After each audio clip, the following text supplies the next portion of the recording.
membre du présidium de la MOUCA sur le plateau de TV5 dans International.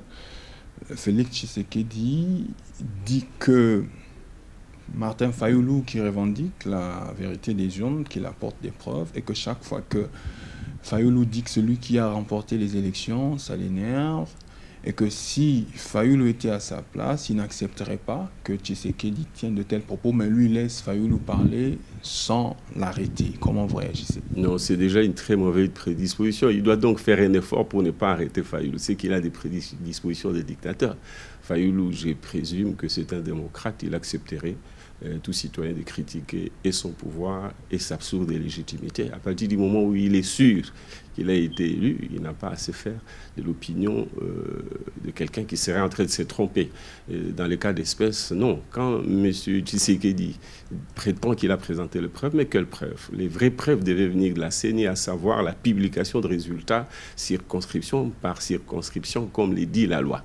Tel n'a pas été le cas ni dans le chef de la CENI, tel n'a pas été le cas non plus dans son propre chef, quand il dit qu'il a présenté les preuves d'avoir été élu où et dans quelle circonscription, d'avoir perdu où et dans quelle circonscription. En fait, Tshisekedi n'a été élu que dans le Kasaï et pas dans l'ensemble de l'ancien Kasaï. Donc, c'est sa communauté qu'il a élu et il en est très conscient. Il n'a jamais présenté les preuves de son élection. Et vous êtes prêt à apporter de nouvelles preuves? Nous avons un plan de sortie des crises. M. Fayoulou a présenté un plan de sortie des crises. Il a dit d'abord, ou bien nous faisons les recomptages de voix, circonscription par circonscription, ce qui n'a pas été fait. La CENI est en train de s'apprêter pour effacer toutes les preuves électroniques.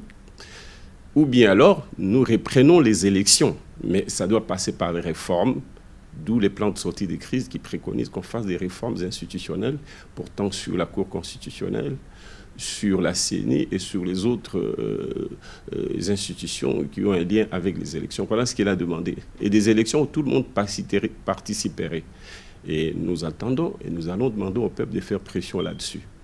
Et 8 mois après l'entrée en fonction de Félix Tshisekedi, le combat pour la vérité des urnes, ça tient toujours? Ça tient toujours d'abord comme projet politique, comme objectif à atteindre. C'est pourquoi nous disons vérité des urnes, l'idéal aurait été qu'on récolte les voix. Mais puisqu'on n'en est plus là, faisons des réformes pour que dans 1 an, 2 ans, qu'on rentre aux élections. C'est vrai que nous le disons, c'est ensemble que nous déciderons. Pour effacer tout le mal qu'on a fait à ce peuple-là, nous disons humblement, nous sommes tous trompés, mais faisons des réformes pour que la prochaine fois, et nous souhaitons qu'elle soit avant le 23, que la prochaine fois que les élections soient bonnes, que le peuple recouvre sa souveraineté et que ceux qui seront choisis, puisqu'ils seront choisis par lui, il aura un pouvoir de sanction sur eux. Il n'y a que par la vérité des urnes, par la démocratie qui symbolise la souveraineté du peuple, qu'on peut arriver à obtenir un pouvoir qui soit au service du peuple, ce qui n'est pas le cas du pouvoir actuel.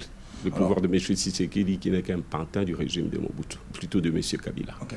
2 ans avant que ces élections ne se tiennent, en 2016, il y a eu une manifestation en septembre pour réclamer justement la tenue des élections. Alors il y a eu des morts.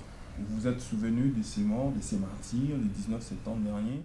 Félix Tshisekedi dit qu'il ne va pas faire le travail de fouiner dans le passé pour rechercher le crime. Votre réaction? Ce n'est pas à lui qu'on demande de fouiner, c'est à la justice. Voilà qu'il change de langage, alors que ces gens ont été tués pour la démocratie, pour les élections. Il était des nôtres quand ces combats s'est menés. Voilà qu'aujourd'hui, il change de camp. Il parle le langage de M. Kabila et de FCC dont il est allié aujourd'hui. On comprend tout simplement parce qu'il n'est pas du côté du peuple. C'est une marionnette du régime de M. Kabila, une marionnette de ce même Kabila. Il a changé donc des discours. Il ne veut pas que justice soit faite et voilà que les parents sont en train d'attendre, les victimes attendent qu'on puisse les réhabiliter, qu'on puisse les remettre dans leur bon droit. C'est une prime à l'impunité. Voilà, une prime à l'impunité. Alors, dernière question par rapport à l'affaire des 15 millions. Il dit qu'il s'agit plutôt de rétrocommission, pas de détournement. Je ne sais pas, il veut tromper le peuple ou il se trompe, mais en tout cas, c'est un détournement qui est sanctionné par le code pénal, l'article 146, si je ne me trompe pas. Et il existe un code d'éthique pour l'agent public.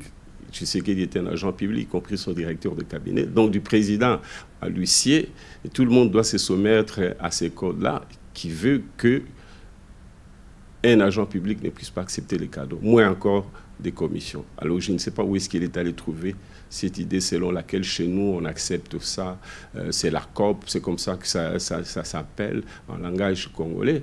Est-ce qu'il va gérer le pays conformément à l'opinion populaire ou il va gérer le pays conformément au texte? C'est tout simplement une façon de manipuler, d'influencer la justice, alors qu'il a prétendu que l'affaire était en justice, que c'était à elle de faire son travail. Lui qui est les magistrats, les premiers magistrats, voilà déjà qu'il influence la justice dans le sens d'innocenter son camp. Dernière question, vous allez continuer à vous battre pour que justice soit faite pour les victimes, les martyrs tombés, pour l'alternance en RDC? Oui, nous allons nous battre, mais principalement c'est la vérité des urnes, c'est-à-dire la souveraineté du peuple. Les bonnes politiques publiques, la bonne justice n'a lieu que quand ceux qui représentent le peuple arrivent au pouvoir par le peuple et que de ce fait, ils vont se soumettre à lui et vont servir son intérêt et faire la justice à son profit. Tel n'est pas malheureusement le cas aujourd'hui. Merci beaucoup.